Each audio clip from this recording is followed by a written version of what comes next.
Peter asks, what are some ways to optimize blog posts for SEO? And that's a good question. It's one of the first things I ever done in SEO. So what you want to do is this. You want to take your blog post URLs and run them through the Search Console. So you should have access to Google Search Console. We've not set it up right now. And then you're going to need to wait for, I'd give it 2 weeks to get some actual data. So you want to go into Search Console, click on Performance, and then click on the plus, and then, put URL and then exactly.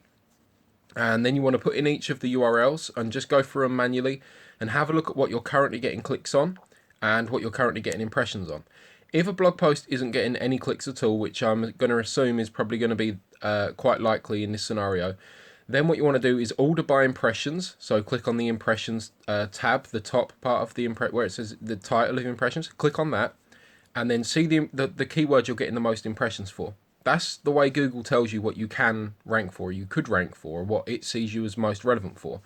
Now, if that's completely irrelevant, then you're going to need to look at figuring out a different keyword. So you look down the list and find one that's most relevant. And if none of them are relevant, then you really need to figure out what is relevant, which I'll get onto later.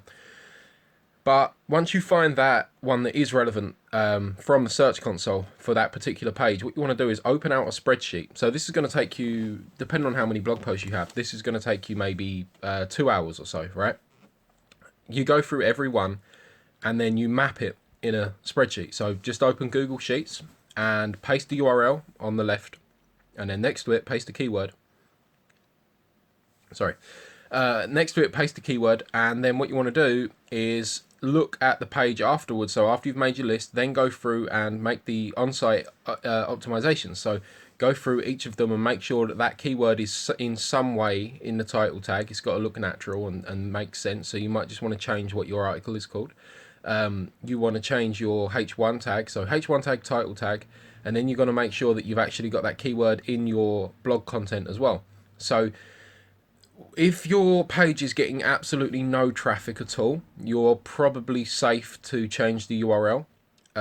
If there are any internal or external links that have been built to it, you'll want to set up a 301 redirect and also change the internal links to point to the new URL. But I wouldn't advise changing URLs if you're not really feeling very confident about that, because you could end up causing some usability issues. But basically, yeah, that's your best bet.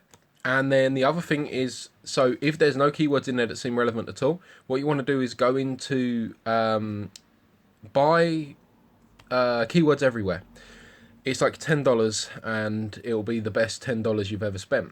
So buy that, and then you can actually use that, learn how to use that, and use that as a keyword research tool. And that's what you really want to be doing going forward as well, because you can optimize your previous posts, and that's important, and it's going to be worth doing.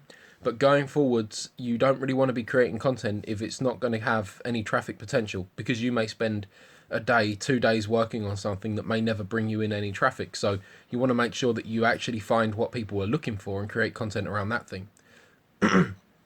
And keywords everywhere is a really good way of doing that. So yeah, definitely do that. And then the last piece of recommendation I've got for you is to check out Ahrefs's blogging for business course. It's really good and it's completely free.